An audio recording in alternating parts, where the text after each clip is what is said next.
अस्सलाम वालेकुम, good morning.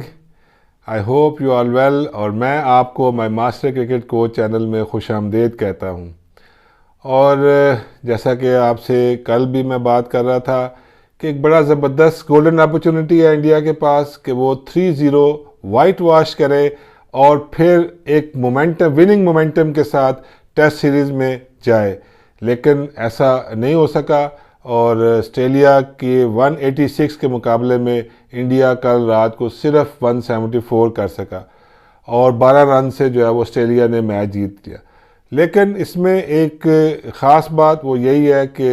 इस सीरीज़ के जीतने से विराट कोहली ने एक नया जो है वो रिकॉर्ड किया कि वो वाहिद एक इंडियन कप्तान है अब तक इंडिया की क्रिकेट हिस्ट्री के अंदर जिसने ऑस्ट्रेलिया को in Australia T20 series, ODI series और टेस्ट सीरीज़ दोनों हराई हैं। यस, 2016 में पहले भी विराट कोहली की कैप्टनसी के अंदर ऑस्ट्रेलिया के अंदर शिकस्त दी है और वाइट वॉश किया हुआ है कोहली ने। लेकिन मेरा यही था कि अगर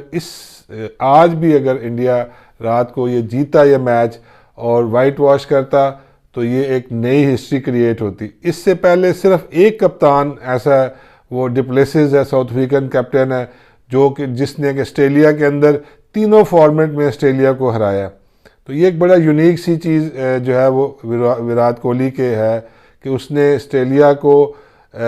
तीनों फॉर्मेट में ऑस्ट्रेलिया के अंदर ही हराया हुआ है। अब अगर आप मैच की बात करें तो जी मैच में बहुत सारे अप्स एंड डाउन्स हैं और स्पेशली अगर मैं आगाज़ भी इस बात से करूं कि आज के मैच के अंदर जो फील्डिंग थी वो इंतहाई, मैं कह सकता हूं कि वो बिलो एवरेज थी और not up to the standard of both teams. India की फील्डिंग भी और ऑस्ट्रेलिया की फील्डिंग भी बड़े अच्छे और एक हाई स्टैंडर्ड की फील्डिंग है। लेकिन दोनों तरफ से जितने भी कैचेस छूटे, मैं कह रहा हूँ, और स्टंप्स छूटे, मिस फील्ड्स हुई, चौके हाथों में से निकल गए, तो ये मेरा ख्याल है कि एक बड़ा ही बिग कंसर्न है इंडिया के लिए भी और ऑस्ट्रेलिया के लिए भी। और ऑस्ट्रेलिया ने जिस तरह अपनी इनिंग्स का आगाज़ किया, फिंच हालांकि जल्दी आउट हो गया, फिंच आज मैच खेल रहा था, लेकिन वेड ने और फिर उसके बाद मैक्सवेल ने, वेड बड़ा अच्छा जो है वो खेला, बड़ा अच्छी उसने 80 रन की इनिंग्स खेली। लेकिन यहाँ पे अगर मैं थोड़ी सी बात करूँ कि विराट कोहली थोड़ा सा जो है ना वो मिस्टेक कर गया। मिस्टेक क्या है कि वो जो एक 50 भी ना करता, मेरा ख्याल है जो वेड है, कि अगर वो DRS जल्दी ले लेता। देखिए, इसमें मैं ये नहीं कह रहा कि विराट कोहली का कसूर है, लेकिन वो DRS जो है वो जब रेफर हुआ है तो उसको अंपायर ने नल एंड वाइड जो है ना वो करार दिया है। वो क्यों दिया है इसको थोड़ा सा मैं आपको एक्सप्लेन कर दूं कि एक्चुअली कि 15 सेकंड तक जो है ना वो टाइम होता है और उसके अंदर अंदर आपने DRS लेना होता है। लेकिन इसमें जो एक्चुअल मिस्टेक हुई है, जो मैं देख रहा था, वो मिस्टेक की है जो आपका टीवी का जो डायरेक्टर था, जो ब्रॉडकास्टिंग कर रहा था, उसने 15 सेकंड से पहले ही रीप्ले चला दिया।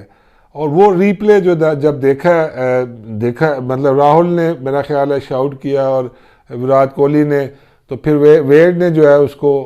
पॉइंट आउट किया कि जी कि इसने देख के जो है ना, अब वो एक इंजीनियर की या एक प्रोड्यूसर की गलती की वजह से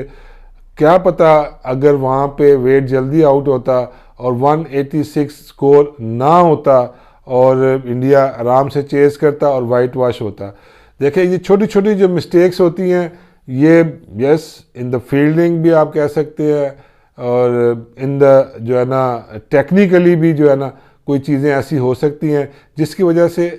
आपको मैच कास्ट कर सकता है। तो मेरा ख्याल है कि ये जो है ना एक बड़ा मिस्टेक था कि विराट कोहली को जल्दी क्विकली जो है ना वो लेना चाहिए था,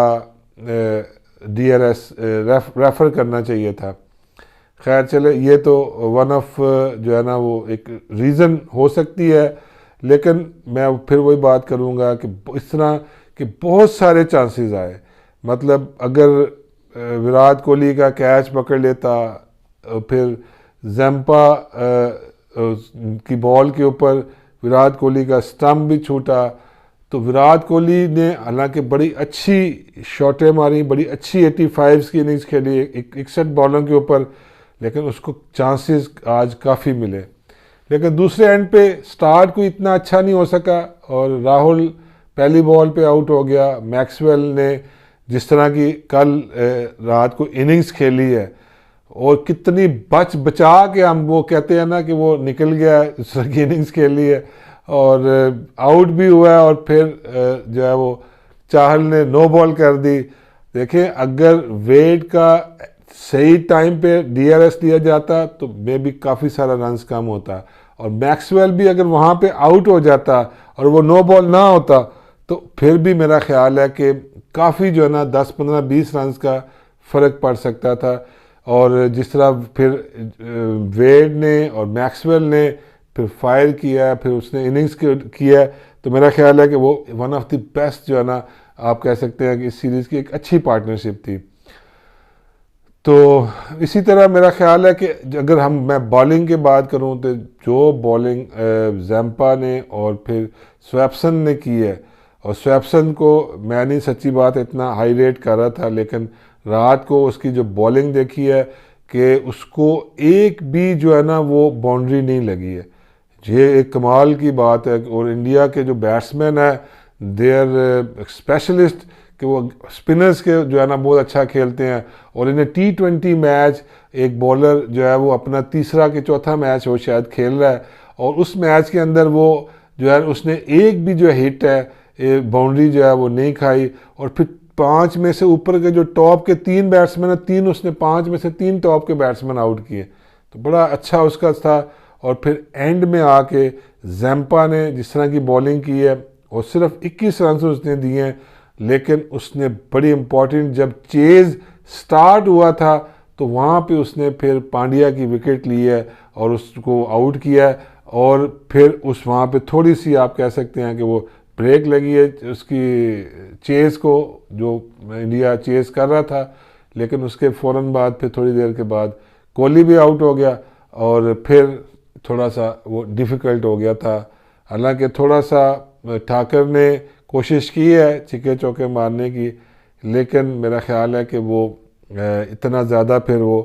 टाइम नहीं था, इतने ज़्यादा एवरेज जो है वो रन्स पर ओवर की वो बढ़ती जा रही थी।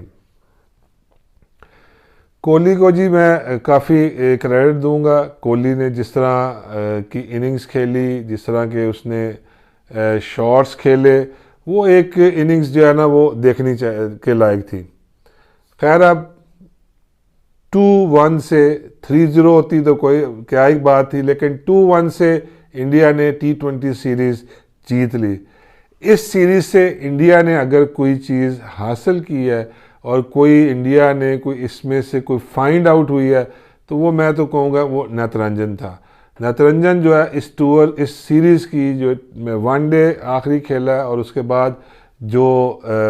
T20 के तीनों मैच खेला है, he was the find of this tour, और इंडिया के लिए आने वाले वक्त में वो एक लंबा खेलेगा और लंबा सर्व करेगा।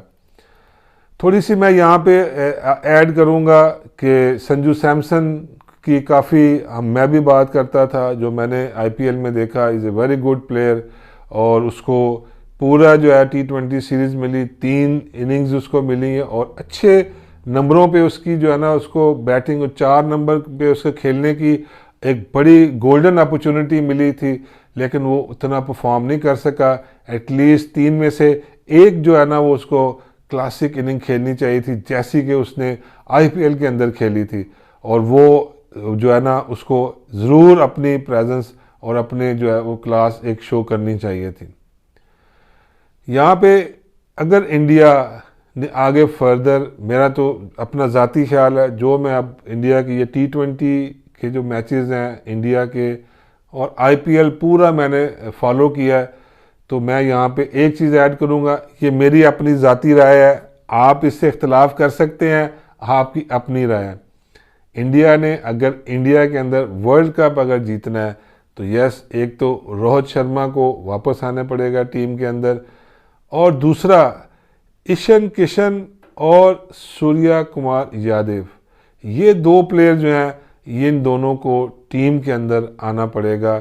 क्योंकि मेरे ख्याल के मुताबिक अब जो मॉडर्न डे क्रिकेट आ रही है, जिस तरह की इंग्लैंड की टीम जो है ना वो बन गई हुई है, तो थोड़ा सा हमें सोचना पड़ेगा आयर के बारे में, थोड़ा सा सोचना पड़ेगा धवन के बारे में। और ये दो प्लेयर जो है ना, ये बीच में आना बड़ा ज़रूरी है। और मेरा ख्याल है, ये मेरा अपना ज़ाती ख्याल है, मैं कोई सिलेक्टर नहीं हूँ, मैं एक बिल्कुल बाहर से जो एक न्यूट्रल बंदा बात करता है, और फिर थोड़ी बहुत जो मेरी क्रिकेट की नॉलेज है मैं उस बेस के ऊपर ये बात कर रहा हूँ कि मेरा ख्याल है कि ईशान किशन को और सूर्या कुमार यादव को, नटरंजन, ठाकर और फिर बुमराह है, शामी है, और ये 3-4 सैनी है, और ये 3-4 बॉलर हैं जो कि आगे आने वाले वक्त में इंडिया को सर्व करेंगे। और लेकिन इन दो की अगर टीम में इंक्लूजन हो जाए, व्हाट्सएवर कैसे हो, ये इस पे मैं बहस में नहीं पढ़ूंगा। लेकिन इस सीरीज़ के बाद ऑस्ट्रेलिया को और इंडिया को फील्डिंग के ऊपर बहुत ज़्यादा सोचना पड़ेगा कि फील्डिंग जिस तरह की इस सीरीज़ में हुई है, तो वो काफ़ी जो है ना दोनों टीमों के लिए एक कंसर्न है। आज के मैच में बड़ा अच्छा लगा कि क्राउड आया हुआ था, काफ़ी क्राउड था और काफ़ी इन्वॉल्वमेंट थी, और देखने में भी मज़ा आ रहा था, और आज एक्चुअल जेन्युइन क्राउड का जो है वो शोर था। आई होप के, मेरा ख्याल है कि लड़कों ने, दोनों टीमों के प्लेयर्स ने भी इस जो है ना क्राउड की प्रेजेंस को फील किया होगा और एंजॉय किया होगा।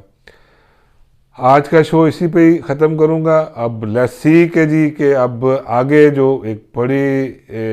अवेटेड, बड़ा जिसका इंतज़ार था, एक बहुत बड़ा मार्का होने जा रहा है, और जो टेस्ट सीरीज़ होने जा रही है। मेरा ख्याल है कि इस वक्त क्रिकेट की जितने भी मुल्क के कंट्रीज़ क्रिकेट में खेल रहे हैं, इन्वॉल्व हैं, मेरा ख्याल है इंडिया और ऑस्ट्रेलिया की जो टेस्ट सीरीज़ है वो एशिज़ से मेरा ख्याल है थोड़ी बड़ी है या उसके बराबर है, लेकिन एक बहुत बड़े जो है ना वेरी इंटरेस्टिंग और वेरी कांटेदार जो है ना वो मैच होने जा रहे हैं। पहला मैच इंपॉर्टेंट है, विराट कोहली एक मैच खेलेगा, 17 तारीख ज़्यादा दूर नहीं है, थोड़ा सा टाइम रह गया। अब दोनों टीमें किस तरह अपने माइंड को जो है वो अब 4 डे क्रिकेट की तैयारी के लिए करेंगे, लेकिन मुझे उम्मीद है कि अच्छी क्रिकेट मिलने को देखने को मिलेगी।